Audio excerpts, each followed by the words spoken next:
ball knocked loose. White dive on it. This is twice now the Celtics have been first to the floor. They try to save with Horford. Unbelievable. Boston first to the floor. So good. Brown fakes, fires up the three. Bang! Tatum dives on the floor. Everybody dives. Jaylen Brown with the flush. Blocked by Porzingis. He's doing it all. Tatum spinning, driving, laying. Washington drives. Blocked by White. Oh, what a block from Derek White.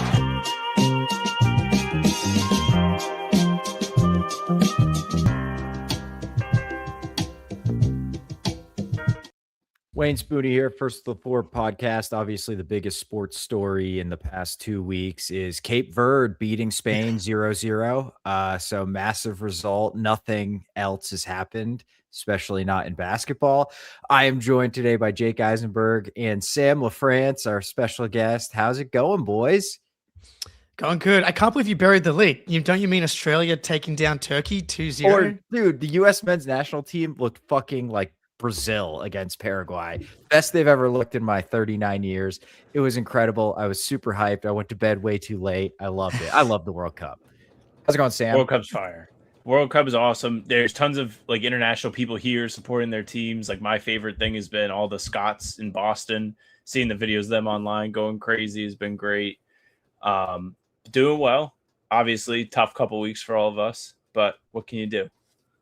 Yeah, it's good. It's a fun little. We might get to some Team USA Australia towards the end, but I know Spoony, you're getting to Boston for Norway, Iraq later in the week, and honestly, that's just what the World Cup's all about. Like, doesn't matter who's playing, the vibes are just like all time.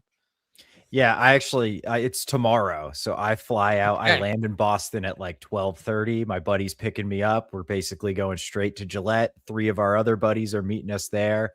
And we're just all going to have some beers and drink with some Norwegians. I got a Norway shirt, so I'm blending right in. Just flew in from Oslo. Let's do this thing, boys. So it's going to be great. I'm excited. If you see me at Gillette, if you're over there tomorrow, come say hi, please. We can have a beer together. I might be a little intoxicated because I don't really drink anymore, and I'm going to tomorrow, so it's going to be ugly. But yeah, dude, the World Cup just rules. And like, look, 39, man, basically half my life is over. It's probably not coming back here again before I die. So you just got to do it. Iraq, Norway, who cares? Oh yeah, I'm telling my kids about it. I'll tell my kids it was France, Norway in 20 years. Shout out my mate Ed Ragnar Tuma. Descendant of Norwegian Vikings, I'm sure. Oh yeah. Who knows? I don't know if he's going to be at the Iraq game. I think he lives in Seattle now, so I'm not sure he'll be making that journey. But there's been some basketball happenings. A team won the championship, which who cares? And the Boston Celtics, I don't know, are gaining steam. I think what word did Mark Stein use yesterday? Potentially increasing in interest. Like the words that are starting to be used remind me very much of the Adrian Wojnarowski draft, where he wasn't working for ESPN yet, and they didn't want him to tip, or maybe he was working for ESPN. They didn't want him to tip the picks, and he was saying shit like the Los Angeles Lakers are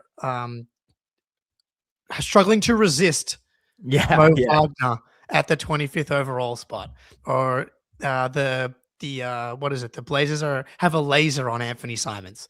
That's what some of the language feels like that's being thrown around the Giannis Celtics stuff at the moment. Sam, what's your read on the situation right now? My read on it, it's tough to say. I've had like all the thoughts over the last week or so since this has really picked up. I feel like he's coming. Like it just feels like it at this point. I feel like we're getting too much stuff for it not to be happening. Like, okay, it's all we've heard is Miami, Boston, Miami, Boston, Miami, Boston. Do you want anybody on the Heat? Like in general? Like I'm at the point where, okay, if they're trading Jalen, like they don't even have to give up picks. Like they're gonna get Giannis for Jalen. That's it. And it's going to be remarkable. Like the Bucks really don't have any leverage other than please treat us nicely in this deal and make the money work. Beyond that, like if Miami's your competition, like, oh, I'm really scared of Tyler Hero, who they don't want to extend. They've been trying to trade him for years. I mean, I guess you could try and say the same thing, that Jalen's been in trade rumors, but I don't think it's because the Celtics have been trying to trade him. I think it's just because teams want him. Teams want him, and he's a guy that they feel like they can take out of the Celtics like Jenga tower without the thing collapsing, and they'll be okay with making a trade with other teams. But it feels like Giannis will be here, and I'm like 65 in, 35 out. Don't quite know. I've been all in the Discord. Like, I'm having a lot of fun with it. I'm sure we'll talk through all of it, but like I could talk myself either way. Yeah. All right. Like the second he goes 35, 14, and 7 opening night, right? It's gonna be like, I'm gonna be against the Knicks. All in. Against the Knicks. Yeah, I'm gonna be completely and utterly all in. I think, look, if we don't have to give up picks, and if like the price of doing business is like we take Miles Turner, I think you'd be crazy not to do it, man. Like, I really do. They're similar ages. They have, frankly, similar injury histories. And I love Jalen. Jalen's great. Giannis is just a lot better. I mean, there's like no way around it. And I did not really think it was ever going to be a straight deal with the Bucks. So once I saw like those Clippers rumors, that's when I was like, ah, shit, this might actually be happening. If there's third teams willing to help facilitate and take Jalen, then it's going to be real, because the Bucks aren't going to take Jalen and be like, well, now we're just kind of a shittier version of a shitty team. But once other teams get involved, and of course they want Jalen. Jalen's great. He's still only 30. I'm pretty, I don't know if I'm like 100% this is happening, but I am. Well, I don't know if I'd say I'd be surprised if it didn't, but I'm kind of expecting it. I'm with you, Sam. The Jalen piece of it is just versus the Heat package is everything to me right now. Like, and Simmons, I still come back to that when he comes out and says like they have an offer. That's crazy to me. Now I'm going to get into some tweets from a variety of people here. So starting with like the hero package stuff. There's this guy Ira. He's a kind of Heat guy. Giannis wants to go. We'll accept a deal in Boston. But the Bucks, they want someone they can say, hey, we got this guy. The guy is not Tyler Hero. The Bucks want to have their trophy. And that goes back to what Sam's saying. But yeah, we lost a top 5 guy, but look what we got. And that's not Jaime Jaquez Jr., right? So like, I like Kel'el Ware as a prospect, but like the Heat package has a real chance of like being horrendous. Between Kel'el Ware, you liked some flashes, but what are we talking about? There's a chance that he's just not very good. And then Tyler Hero, not only is he okay, that position, scoring guard that's okay to bad at defense, you can find that guy incredibly easy in the NBA. Trae Young just got traded for nothing. And he's extension eligible. He's a free agent after next season. And these picks, 13 in this draft, and these picks, if you trade them Giannis, they're going to be in the playoffs, or at least like in that high end of the play-in range. So like, what are you really competing against? Jaylen Brown, maybe he's overpaid. First team All-NBA, has been second team All-NBA, finals MVP. Like, he is pretty like lock it up, going to give you really high level of play, can drive winning in the regular season in a way you can feel really good about. So that perspective feels really fair. And then there's another Bucks guy here, Jim Owarzowski. Apologies to him for saying his name that way. A lot of these guys were not enough to get Dame Lillard. Giannis is better than Dame. I could see where the Bucks turned down a deal at the 11th hour. The Bucks could take this deal at any point. Yep. Clearly, they don't think it's good enough, which they shouldn't. It's Giannis Antetokounmpo, who is a top 5 player in the NBA franchise icon. The last bit here, because Windhorst, who I think is kind of in that tier 1 of scoop guys, has been pretty, like, he did a one-on-one with Bobby Manning at the finals and was like, I'm not really hearing the Giannis stuff. He has now kind of come around saying that Giannis has at least indicated that he's willing to extend his contract in Boston and is keen on going there. And this is interesting. Boston doesn't deal with player agents, Boston deals with teams. Boston keeps all of their business quiet. Boston's business doesn't get out there. Whatever Boston is doing, I promise you, we don't know. Credit to that. First Photoshop of a non-34 on him. Yeah, which the is 43. One of my least favorite things. Yeah. Well, he's not getting 34 if he comes to Boston. Exactly. No, he's not. Yeah, this has just been so exciting. And we're almost at like a point where I'm starting to have diminishing returns on the rumors. We're getting too many rumors now where I feel like it may have passed us all by, where it's like, okay, like it's like the Heat package. It's like if it was going to happen, it might have happened already. But I think I'm still in. I think I'm still confident.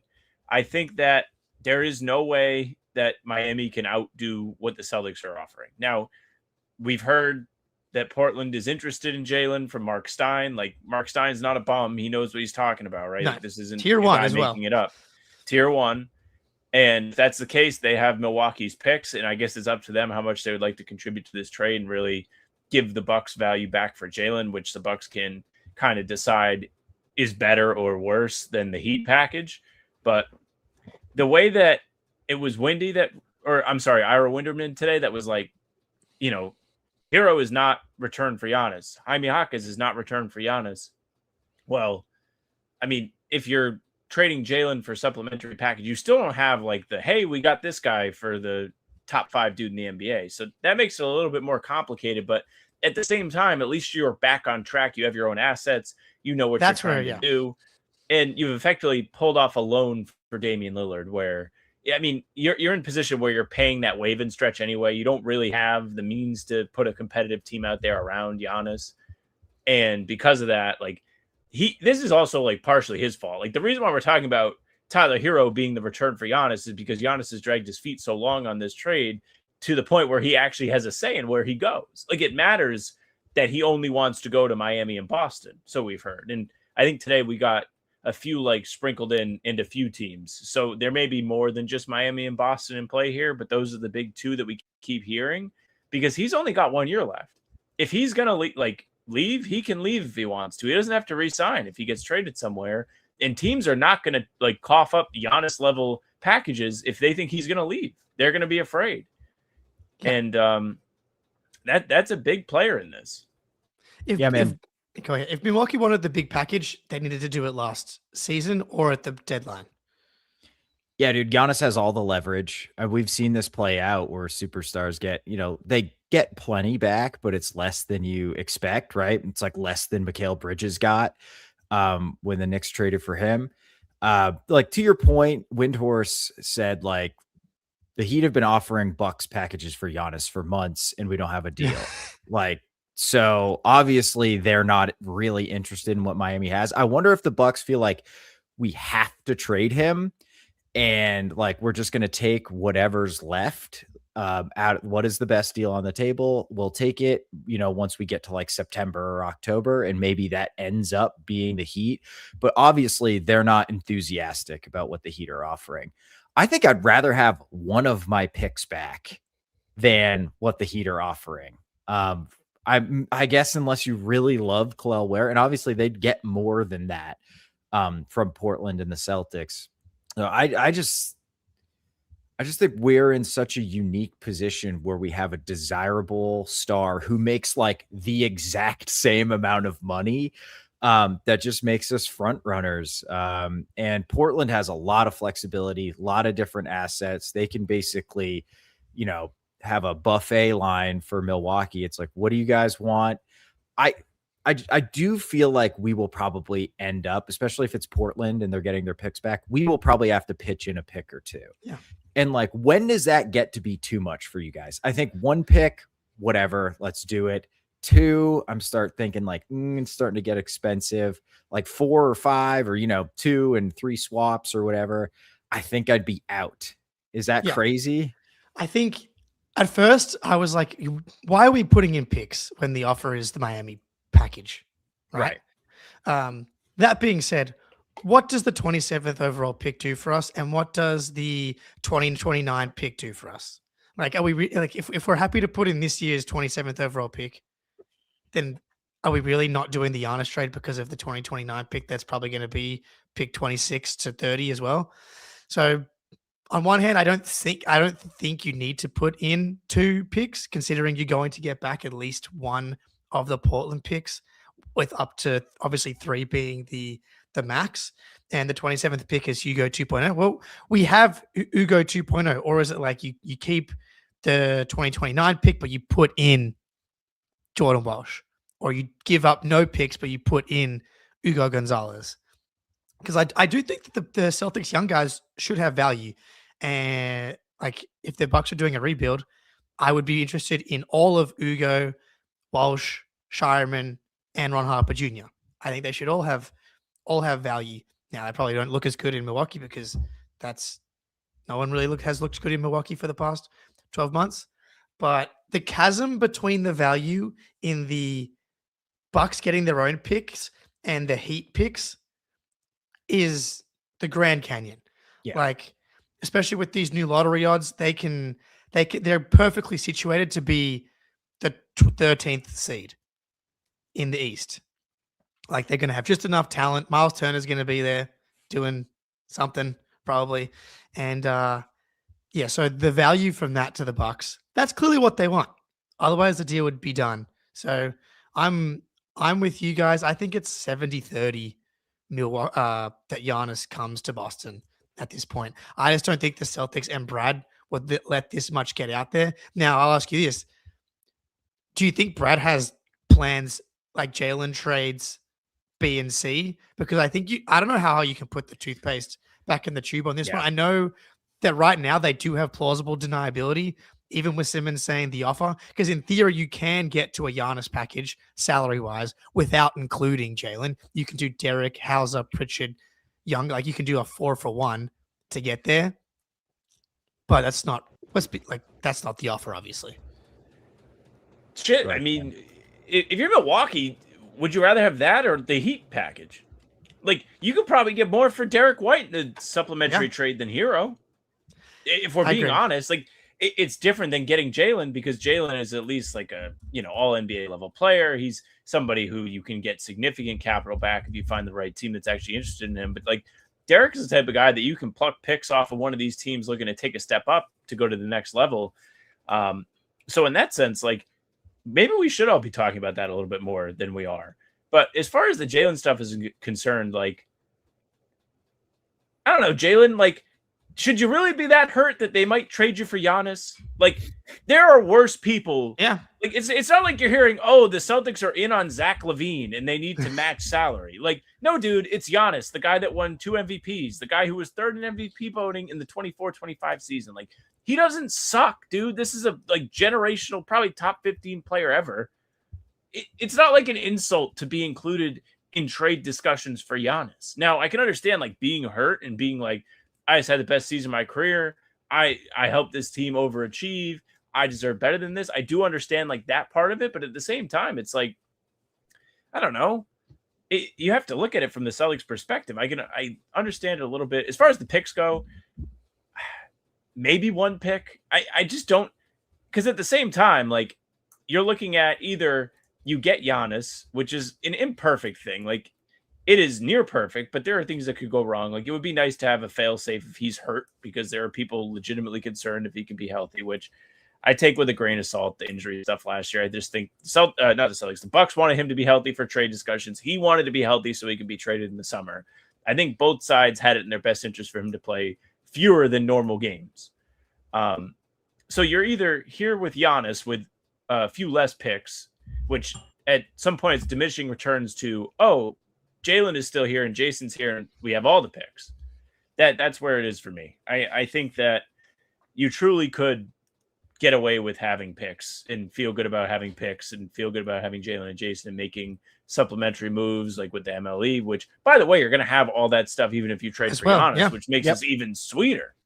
You're going to have, hey, Giannis is here and we can give you $15 million. Come play for the Celtics. Like, there will be guys that have their interest piqued by that. This is a remarkable situation. It's incredible that it mirrors the KG trade and also the Kyrie trade both at the same time, where you're getting a KG level superstar player for the type of package it cost for Kyrie, where it was like a serious emotional blow to give up a guy like Isaiah, who everyone loved so much after this incredible season he just had. And yet, like, if you go back in time, like, you would do the Kyrie trade again, even knowing he's a prick. Like, that's just the hindsight. So maybe it's the signs pointing to. I definitely wouldn't do that one, but Shea could have been that pick, bro. But to your point, value-wise, yes, yeah. Sam, it's still a good pick. I forgot about the pick. You are correct. Prize Picks, and then we're going to keep talking about this. Prize Picks time. Playoffs are finished, but don't let that stop you from sprinkling little Prize Picks all over the sports. WNBA, baseball. There's a lot of good stuff going on out there. Preferred partner of the NBA. So don't pass up your next shot with Prize Picks and get $50 instantly in lineups when you play your first $5 lineup.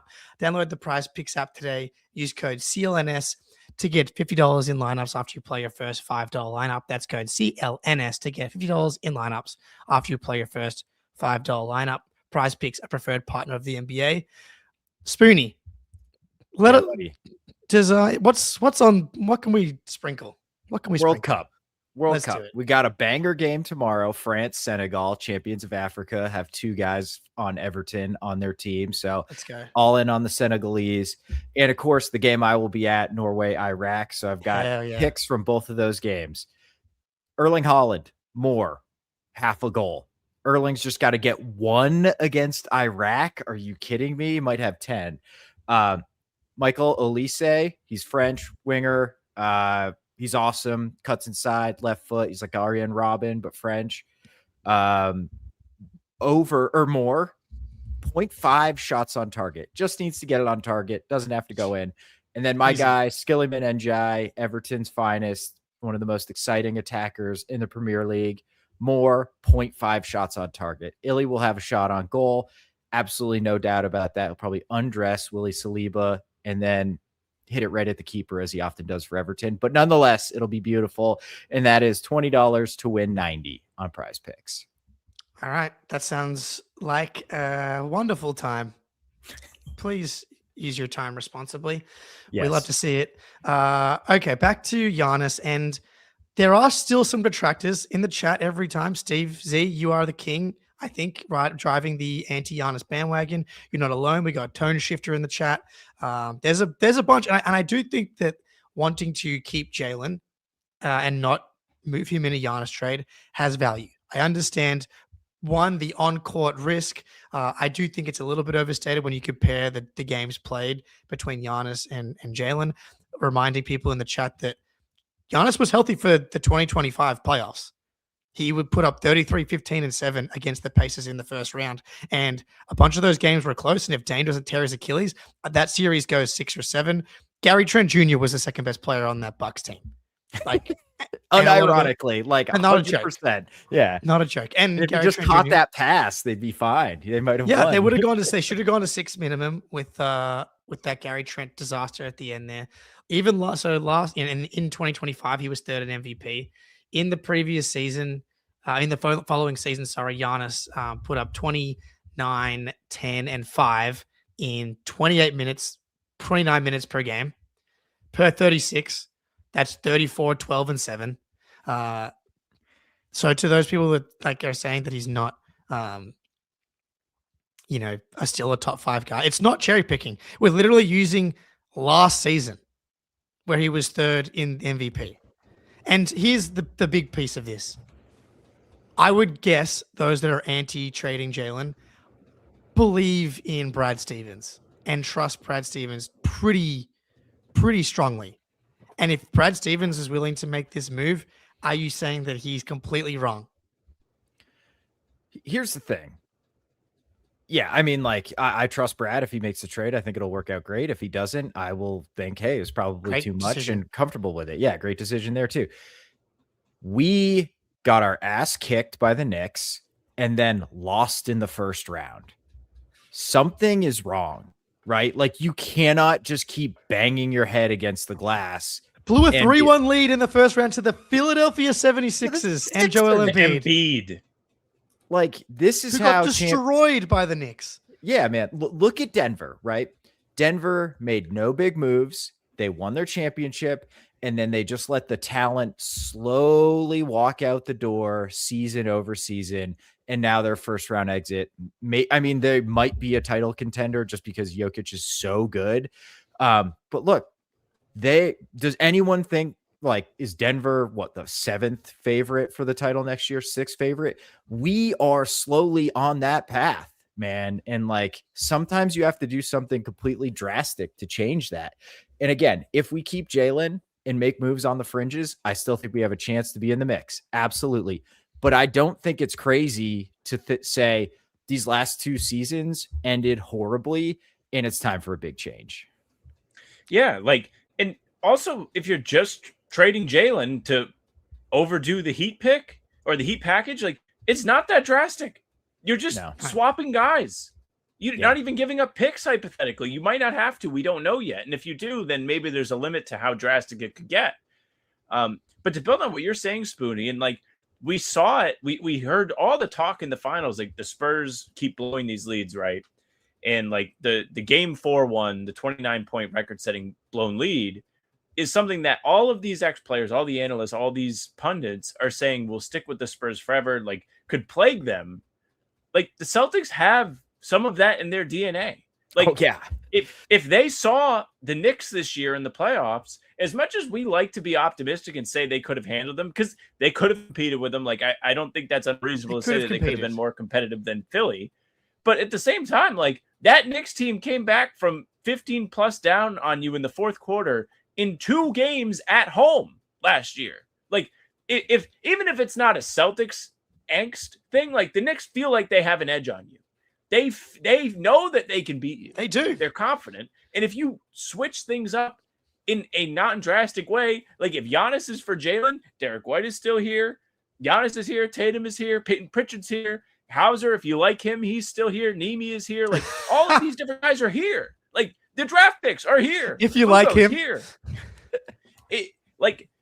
It's not like you're going, okay, if you're doing the Derek trade, which I still think it would be great to keep Jalen, but at least you could be like, man, they're really gutting the depth. Like, they don't have anything, and like, they're going to have to give up all these picks, and like, they're really committing to this, which there is a level of commitment if you just do Jalen for Giannis too. Like, you're losing a year or 2 of age, and Giannis's game doesn't project to age super well because he's a physical freak and really uses that as an advantage and gets to the rim well and like doesn't have much of a jump shot. Like, there are definitely reasons to be cautious, but it's not as an extreme move in terms of price from what we have an understanding of. And if that's what it takes to shake up your DNA a little bit to where you have a little bit of an edge back to you and teams don't feel like that they can just come back on you when things don't go well. And by the way, Giannis adds a different wrinkle to your offensive game when the threes aren't going in. It's like, all right, Giannis, just go dunk that shit.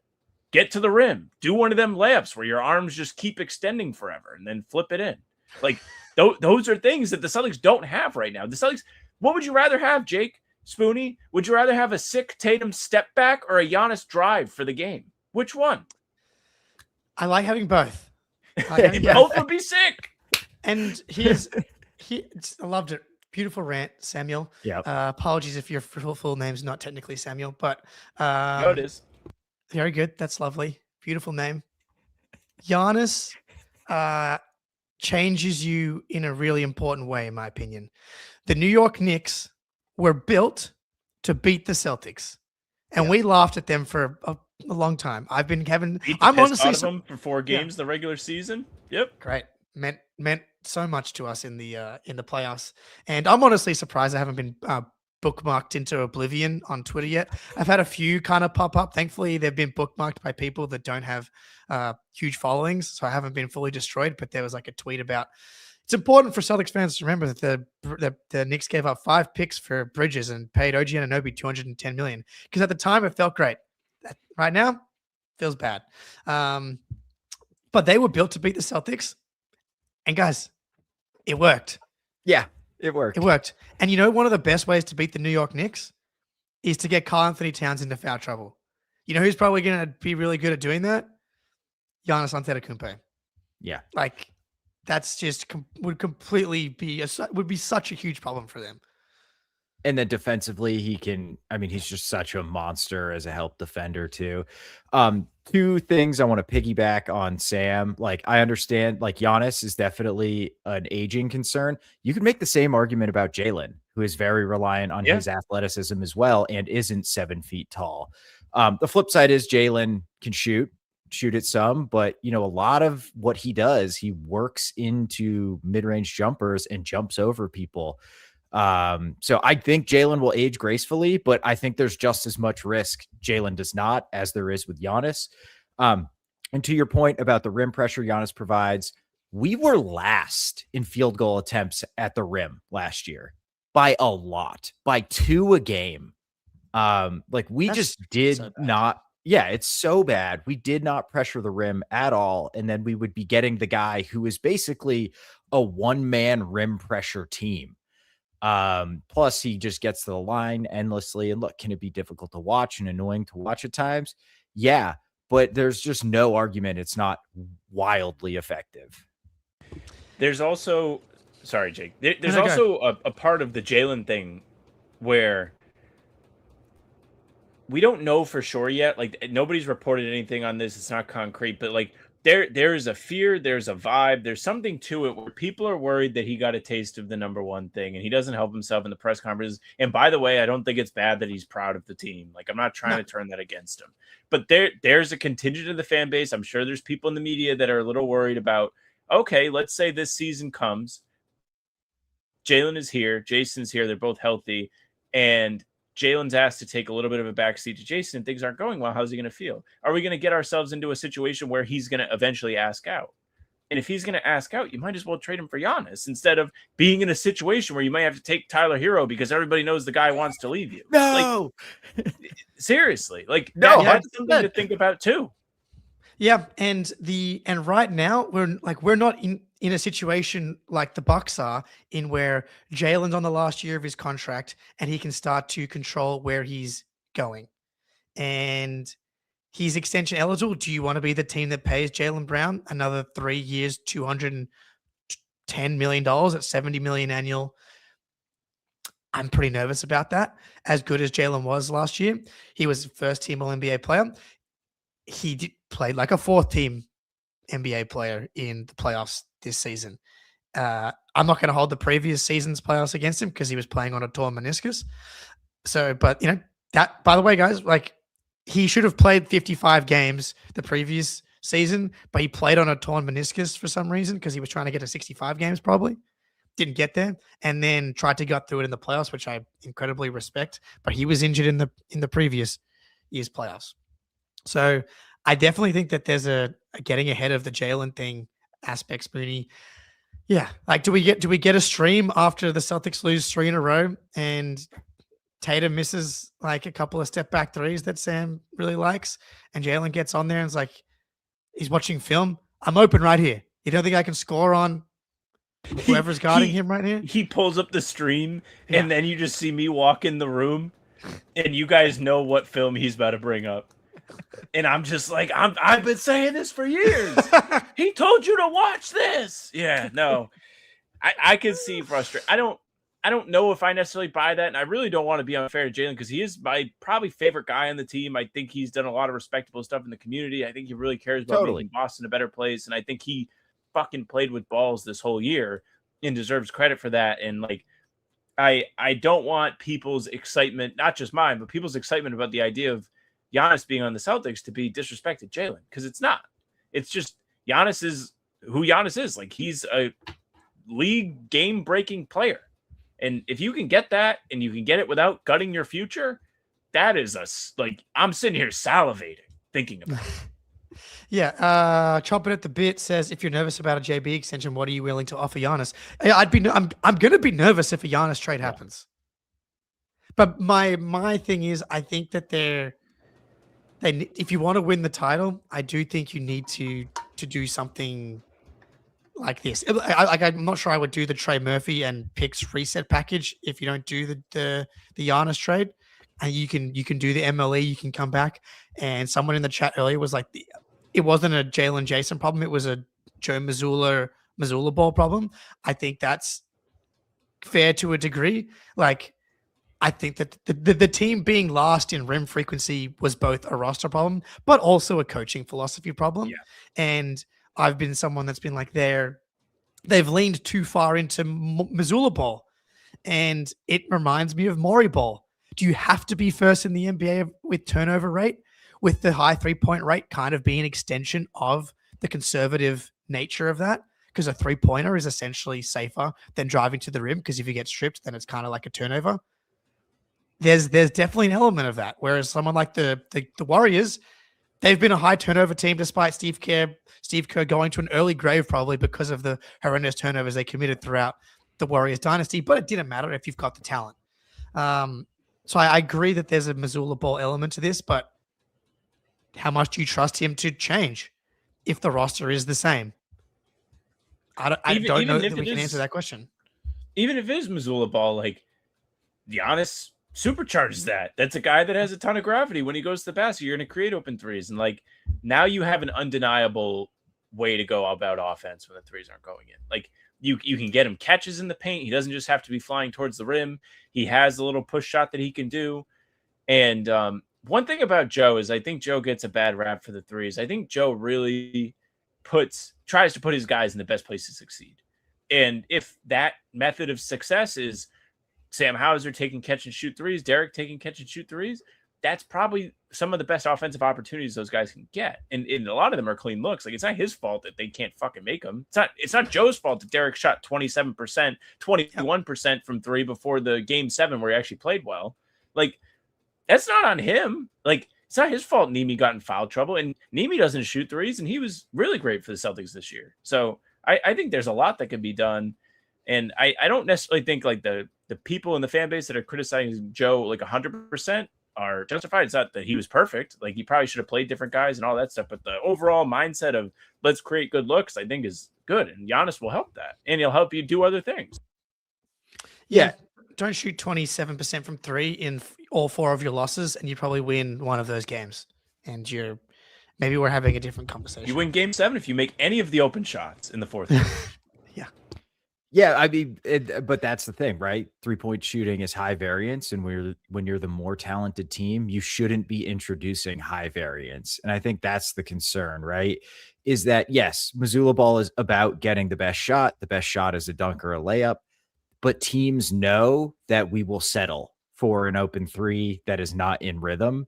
And I think teams have kind of figured that out. It's like, hey, we are willing to bet that in 4 games, you're not going to make enough. And it's happened. It's happened multiple times now. It's happened 3 out of 4 times in Joe's coaching career, right? So I do think like the fact that he empowers these guys to basically take a shot when it opens up is so valuable in the regular season and really empowers these guys and builds up their confidence. And he's turned Sam Hauser into a great player. He's turned Peyton Pritchard into an absolute monster.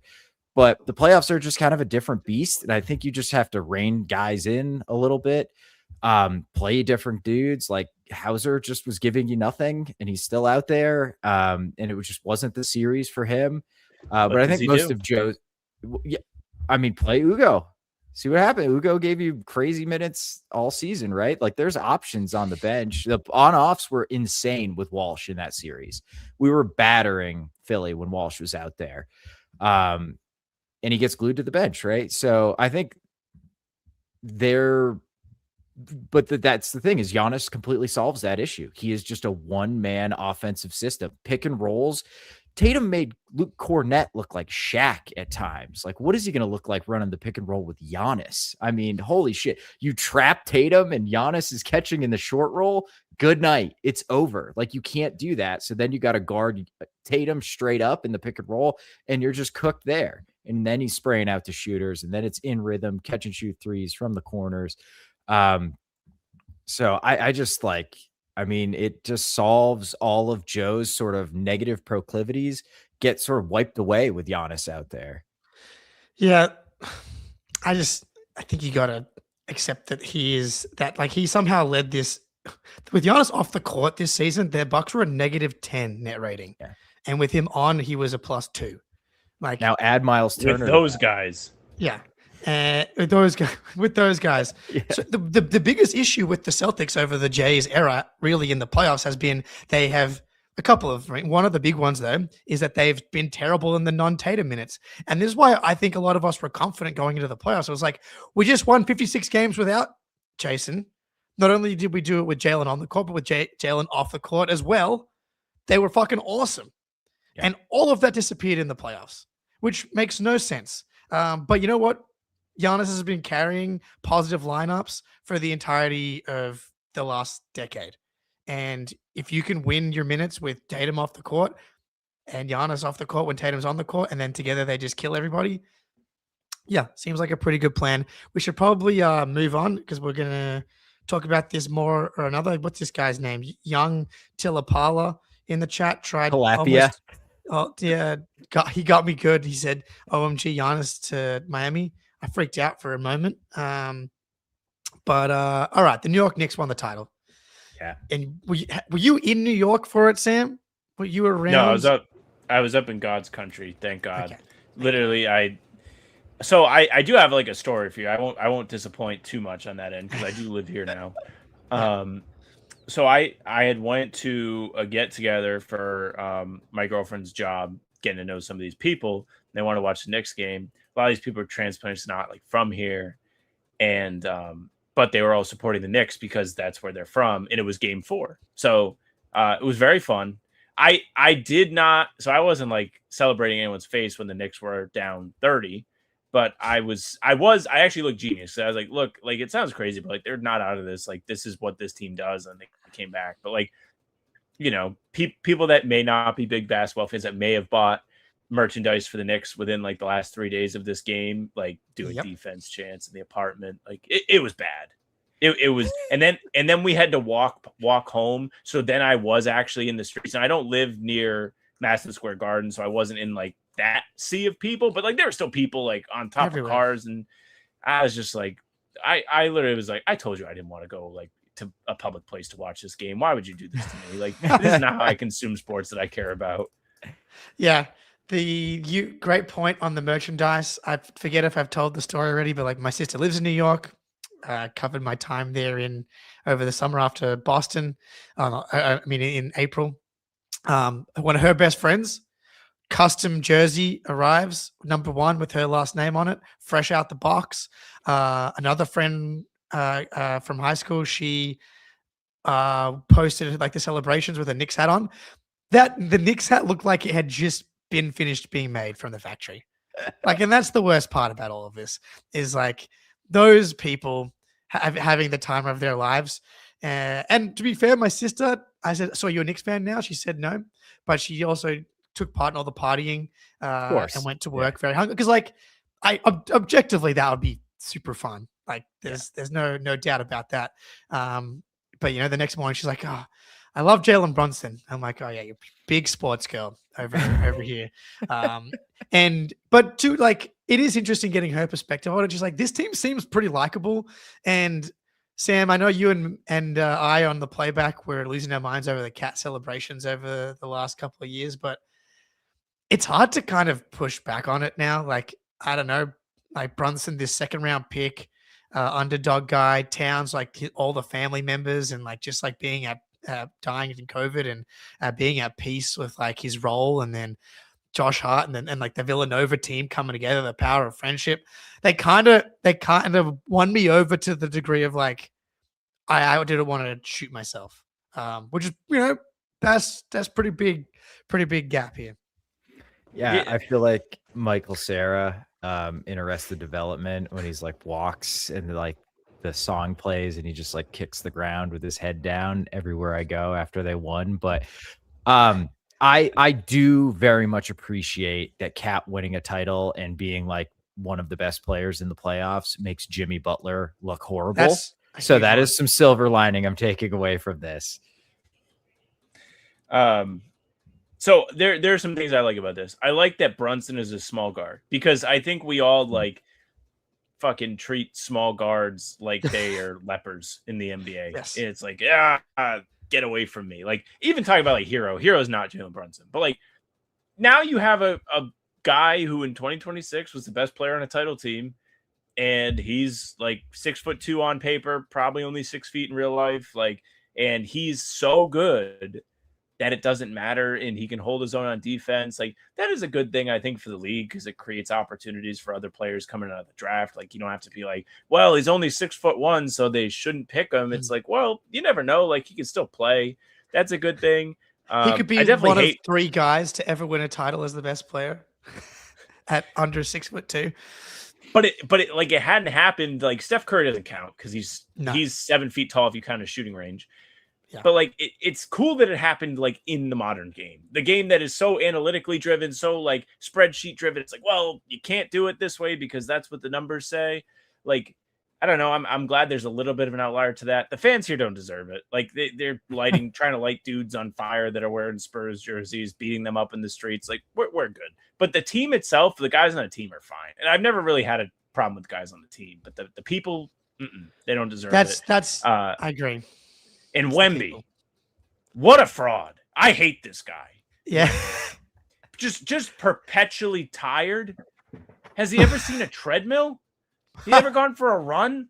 He huffing and puffing.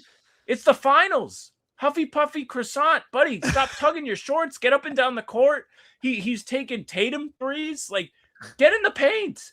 No, like, and then it's on the Spurs too. Like, in game 4, the first half of the fourth quarter, they were just like running the fuck it, Wemby's up there play and just throwing alley-oops when he clearly is exhausted and can't get them. Like, I'm all set with Wemby. I love it. I'm going to change my name. I'm going to have to change my last name because Wemby. That's so true. People might confuse you with a Frenchman.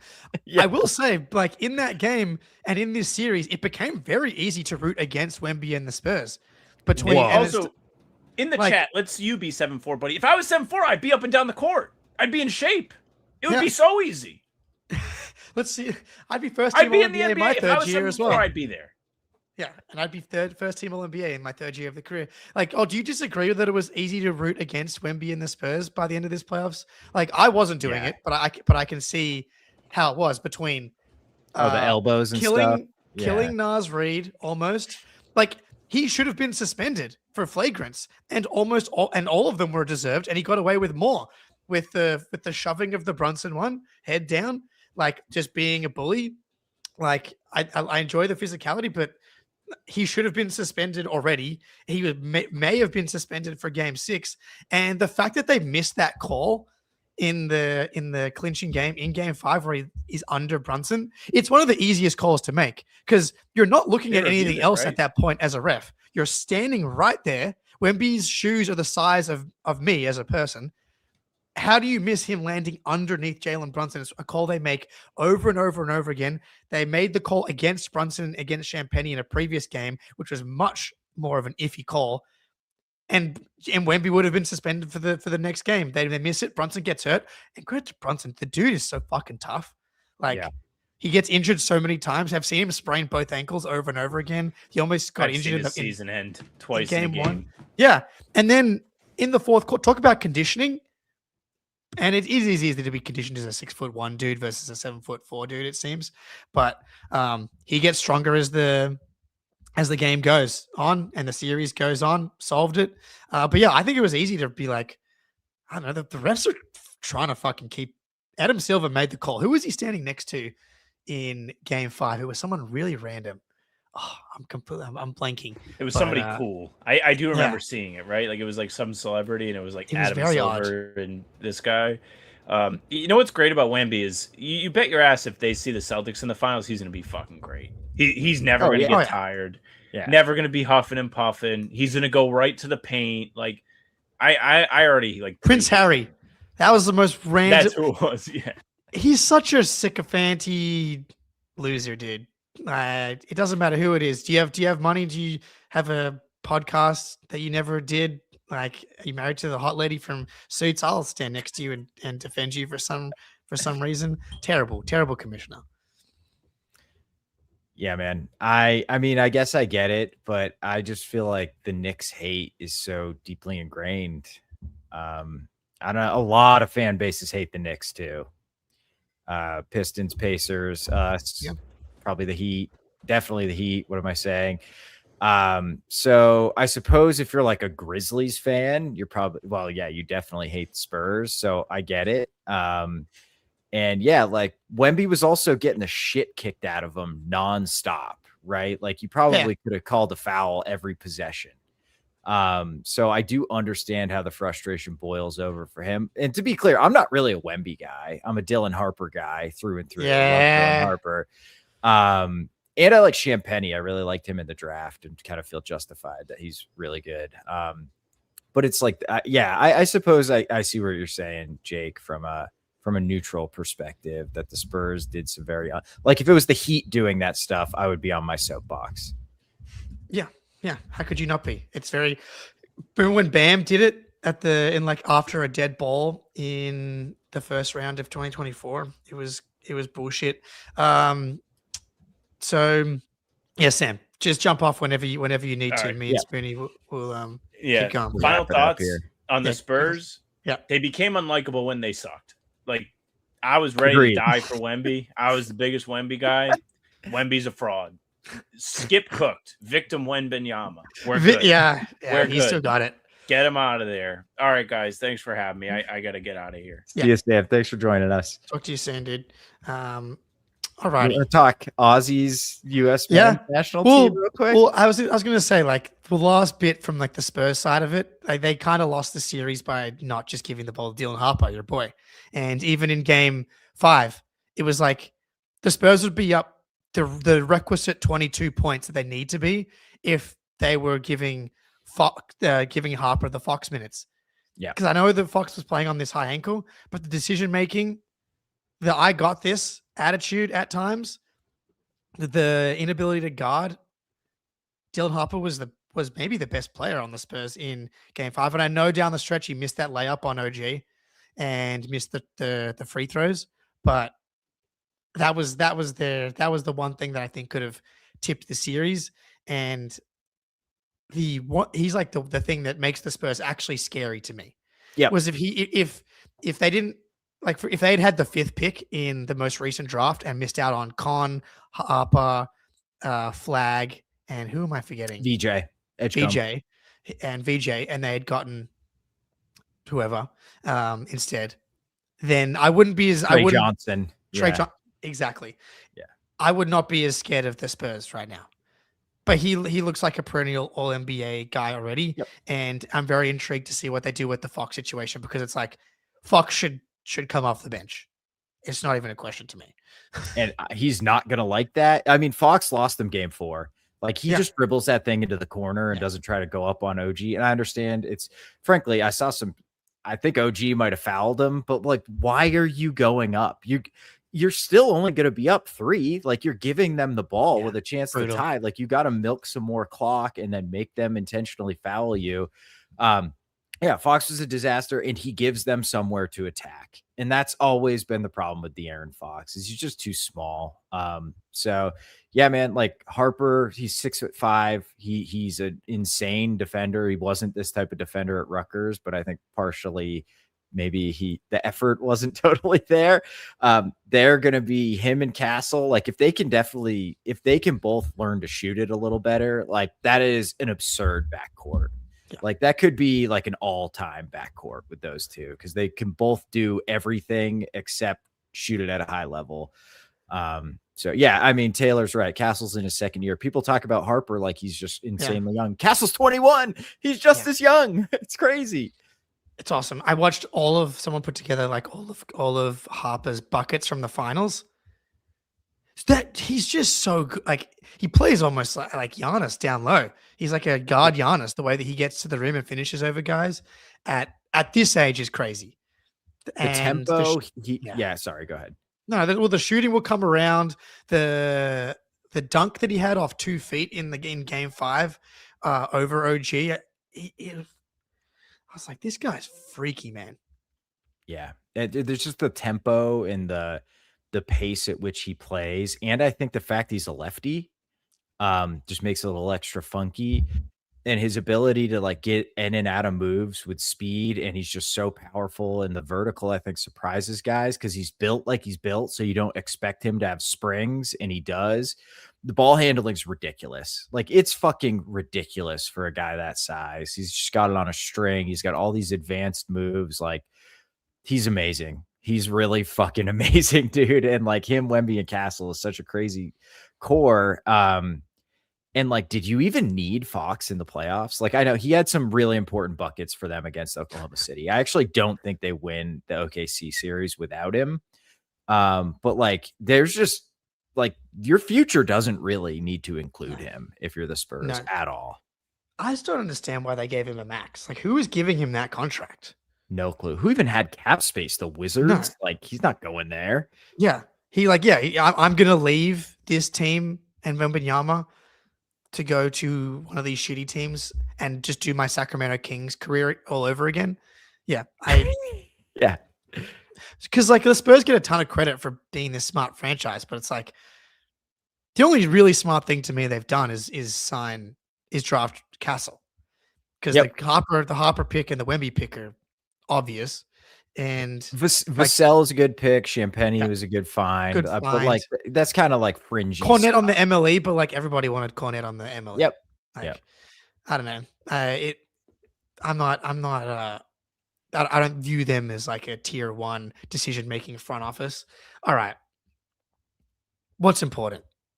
The World Cup. Of course. Australia versus Team USA. I said in the Discord, created the World Cup channel and started off with, hope you nerds are ready to get a boomerang up your ass on Friday. 5 a.m. Saturday morning for us here in Australia. Perfect. New TV in our house. Nice. So, it's ready to go. But so USA's heavy favorites. Yep. You say USA played the best game like in their history. Australia played the best game I've ever seen them play against Turkey. And Turkey's good. Turkey's good. Yeah. They were heavy favorites coming into the Australia game. And this Australia created much more dangerous chances, was pretty comfortable, even though they were kind of under attack in the second half. And none of the Turkish chances were really that threatening. But obviously what the US did to Paraguay was another level on top of that. But it's hard to know. Like, I don't know. Paraguay, I don't think seen as good as Turkey, but I think that it's, So like overall talent level, Turkey's better, but Paraguay was playing incredible in World Cup qualifying. They beat Brazil and Argentina coming into the World Cup, which is crazy. Like, people were picking them as kind of a dark horse pick. And I've just never seen. So throughout my entire life, the men's national team has always had this like bubbling of like, oh, if this guy just figures it out, if this dude figures out, oh, Dempsey, Donovan, and then we just need like a midfielder to really pop. And like Michael Bradley's okay. But, and anytime they've had a big game where they can put their stamp, like, we've arrived, we're actually a good team, fuck everybody, they always fall short. They always fall flat on their face. Even when they win, it's like the least convincing way to do it possible. Like the Algeria goal in the World Cup to get us through in 2010. Last World Cup, we've like barely scraped by Iran to get to the knockout rounds. And then everyone's like, dude, we can beat the Dutch. We got fucking pants by the Dutch, 2-0. This is the first time World Cup on home soil. This is our golden generation. Pulisic, Tillman, Reyna, Chris Richards, McKinney, Dest, Anthony Robinson. Like, this is the greatest selection of American soccer players in history, and it's not close. And I just expected them to either like 0-0 tie, 1-1 tie, and just like, oh no. And they just came out and looked the best they've ever looked in my entire life. I don't know what to expect against Australia. You guys will probably pack it in and try to hit us on the counter like you did against Turkey. And that Arakunda dude is like the fastest man on the fucking planet. So that's dangerous, man. That's tough. We've always had trouble breaking down low blocks. But man, like, I'm confident for the first time in my entire life in this team, which is scary. Okay, this is exciting. So for me personally, whenever it comes to international sport, like I have a US passport. I am American. But the USA is good at everything. So it's like, it's more fun to, like, when the Olympics come around, like, it's more fun to go for Australia. Also, I grew up here and stuff, obviously, because they're the underdogs most of the time. But when once Australia gets knocked out then I'll go for USA. So I'm going for Australia, but I think it's cool to see one host nation USA, a team that hopefully can finally have it come together, because two teams from each pool go through, right? Like we can see both these Two and a guys half. So okay, go ahead. now that it's the expanded field, there's also half of the third place teams go through. So you guys are like in the driver's seat. You'll probably go through at this point, which is awesome.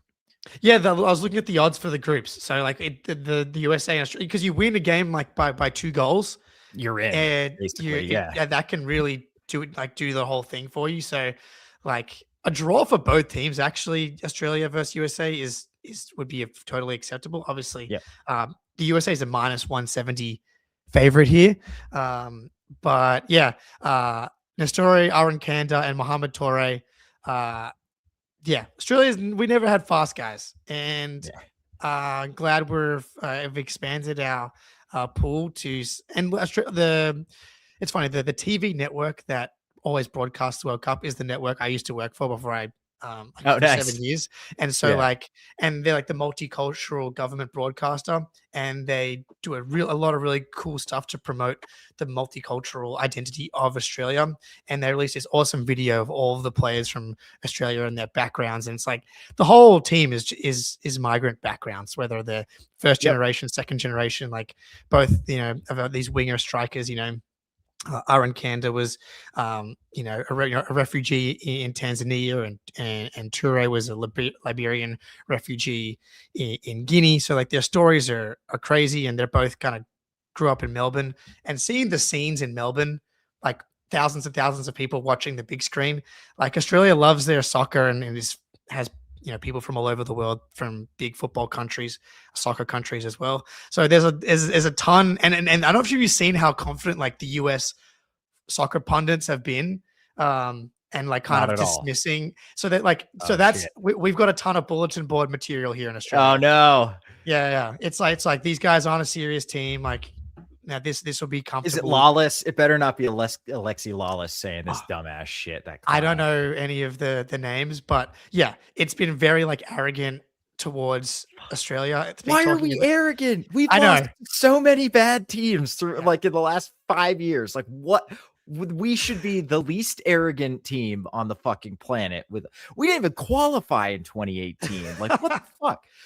Couple of things. I run a soccer pool for my buddy, or a World Cup pool for my buddies every time the World Cup comes around. I have Australia. So also, like, if you guys win, it also helps me win money. So that's great. And 2, a lot of unity in like the 2 largest countries that call it soccer. Fuck you, England. Both ex-colonies. Like, we're soccer guys. It's called soccer, you nerds. I love it. Yeah. So a lot of I always like, and one of Everton's like greatest modern players is Australian, Tibby Cahill. So dude, soft spot for the Australians. Yeah. This is since that 2006 team. There's been no like. I know we made it out. I think it was the previous World Cup, and we kind of played Argentina close in the next round, but it was such a smoke and mirrors to get there. And the game they played against Turkey, I was like, I've never seen them score any goals like that. Yeah, It's always like chippy bullshit in front of net. Or when Timmy Cahill, he was so good in the air, as you know. Oh, he was just awesome. He was just like, put it up there. Even when he was 40, I was like, just fucking put him in there. He's like 5'10" too. His timing and his vertical was crazy. So sick. But so the 2 goals we scored in this Turkey game, easily the 2 most like, wow, that was a high level of creating the chance and finishing the chance that I've seen in my life, which is really cool to see both of these teams have those moments and then immediately play each other afterwards. So I'm excited. And fuck, the World Cup rocks. So I know, it's amazing. I cannot wait to be there tomorrow. Yeah. I'm fucking gonna be awesome. Let's dude. go. Yeah. send some content to the World Cup Discord channel. I know everyone will be pumped to see that. So yeah, let's hell yeah, man. Aussie. Oi, oi, oi. I believe that we will win. Okay. USA chance. Yeah. It's so bad. What? Oh, come on. So bad. Some of the videos I'm seeing, I'm like, oh boy. We're not a good chant country. Okay. We're really good about like the emotional post game song. Like West Virginia, we sing Country Roads after Oh, yeah, every banger. win.